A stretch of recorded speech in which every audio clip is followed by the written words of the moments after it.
Hey everyone, it's Allison Turner here with Batcat Media Group, which is home of Dream Plan Start Grow, which is my podcast and my business coaching program.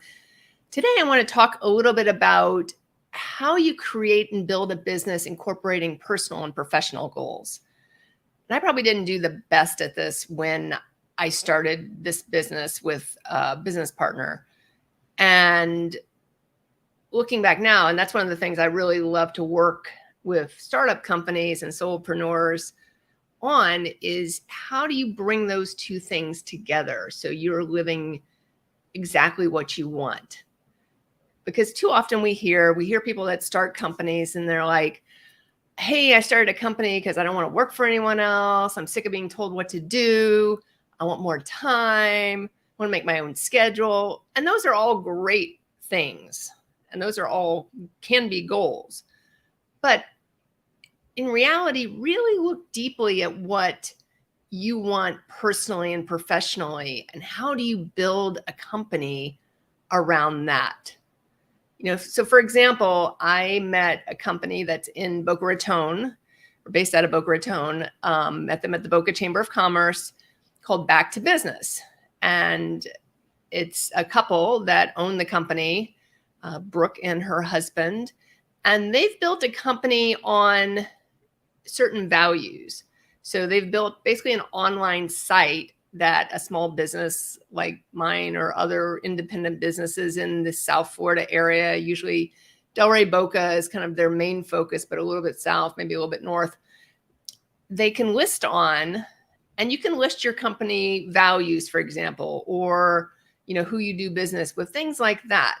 So they're really trying to attract the independent company, and they're trying to attract it on what's important to them. So some of their personal values. So they're a Catholic couple, and, and not to say that every business on this site is religious, because it's not. I don't consider myself religious. I'm more spiritual, and I don't bring any of that into my company, but you can list with your values. You can lead with your personal and professional values as well. So they've built a business kind of around what's important to them as a couple, for example. So that's one example I wanted to share with you. And I really believe that you can build a business and create a business if you have the right tools and you get started correctly. And that's what I really love to do in the business coaching side. Is I really love to help those startups or someone that maybe wants to start a business really think about, what is that big picture? Like, what do I want? So for example, travel is really important to me. And I've probably traveled less since I've had this company. So, but the one thing I have done well is I don't need to be in the place where my clients are. So I have clients in California. I have clients in like the Kentucky area. I have clients out east. I have clients in Florida. I mean, so I have clients all around. And most of the time I don't meet with my clients in person. Now, some of our video clients, obviously that's a little bit different, but those aren't necessarily, I mean, those are within my company's clients, but that's kind of Jack's side of the companies. But I really built my part of the company on, I don't need to be in Delray Beach, Florida. I can be in Indianapolis, Indiana, or Chicago, Illinois, or California, or I could be in Europe. And I don't need to be here to be able to service my clients. I have a team across the country, and then I can work from anywhere. And that's really what I'm talking about when you start a business and you integrate it so your personal and professional goals wrap in there. So, I have a client now that wants to make a certain amount of money, but a lot of the price points of some of her services are below a couple $100s. So you have to sell a lot of those services to really get to a 6-figure salary. So you really have to look at, is this doable? And you don't want to be working 7 days a week. Is it doable? Is it feasible? It may sound great, but do you want to work 7 days a week, 8 hours a day doing these services in order to hit those kind of numbers? And most people don't. So Do you need to raise your prices? Are your, who's your ideal client? Let's tweak that. Who is, what else can you potentially sell that maybe doesn't require your time? Because if it's time for service or time for money or service for money, then it requires your time, and there's no way to scale that type of business. So that's the other thing is, some people are perfectly happy. They start a business, they make, say, $75,000, and they call it, they're done for the day because they're fine.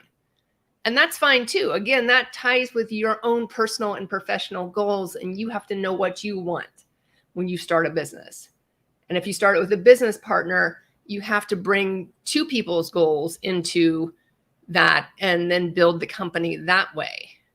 And that's really important as well. So it's not just, now you're not just dealing with one person's goals, personally and professionally, but you're dealing with two people's goals, or if you have multiple business partners. So really think about that, and how do you build a company smartly so you can scale it more easily and achieve the personal and professional goals. So I just want to jump on and talk a little bit about, number one, make sure you're defining those. So when you start a company, define your personal and professional goals. And I really define, so when I work with clients in business coaching, I ask them to define like spiritual goals too. And that's not necessarily religious, but it's like, what's that greater impact you want to make on the world? What is it that you want to really share with others? How do you want to impact, whether it's businesses, consumers, whoever your ideal client is? How do you want to make that impact? What do you want to do to achieve that? I've always said, I want to leave the world a better place than when I came into it.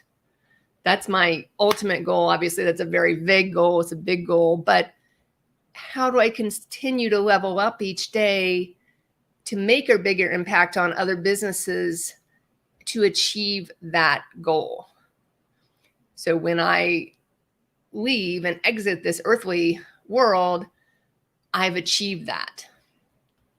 Number two, make sure that for your personal and professional goals, like which ones overlap, so you can, which one. So if I say I want to be able to travel, well, obviously if I have services that I can render to anyone, anywhere in the world, I can travel. So those two things kind of align tightly together, and it makes it easier for me to travel and be able to work from other places in the country or in Europe or wherever I want to be. Number three, create that business plan. It doesn't have to be like a 50-page document and like some, if you're looking for funding, obviously you got to do that. But, look at your marketing strategy. What are your, day-to-day strategies? What are you trying to do? What are the milestones you're trying to hit? Especially when you start a business, really come out of the gate with some clear milestones you're trying to hit that first year. And you really should be doing that every single year. Set goals for the year, look at the quarterly, look at your 6 month, look at 3 quarters a year, and set those goals, because that's the only way you're going to get there. Don't set them and forget them. I've certainly done that where, you set your goals at the beginning of the year and then you're like, oh, maybe I should go back and actually look at those goals. I'm sure every business owner has done that at some point, but you really have to continually revisit, and level up there, and then evaluate and adapt. So while you're doing all these, the goal setting, the milestones, the strategies, how much money are we going to spend on marketing? Are we going to do more video in our marketing? Whatever that is, continually evaluate and adapt the strategy, because that's the most important piece is, if I know here's my personal and professional goals and here's my roadmap on how to make this happen, and I don't evaluate and adapt it, if I get to the end of the year and I'm like, geez, I didn't travel at all. If that's one of my big goals is I want to be able to travel. Well, if I didn't go anywhere all year long, well, guess what? I just blew the personal goal, which was the whole point of me having, being able to interact with my clients from anywhere in the world. That's not helpful. So really, evaluate, adapt all the way through in your planning. Because I truly believe that when you own a business, when you start a business, you can have a strong foundation where your personal and professional goals can build the business together. They can. So think about that, write those personal and professional goals down, and really live into those. And if you need any assistance or you want to jump on a call with me, go to my personal website, which is theallisonturner.com, theallisonturner.com, and I am happy to jump on a call for 15 minutes and see how I can help you get more clear on those goals and really build a successful business. Because if you have a strong foundation, you will be successful. But that foundation is critical. Creating the roadmap is critical. And then being able to evaluate and adapt and live into your bigger vision for your company. So thanks for tuning in today. I appreciate it. And I hope everyone has a great rest of their week, fabulous weekend. And I will be back live again next week. Bye for now.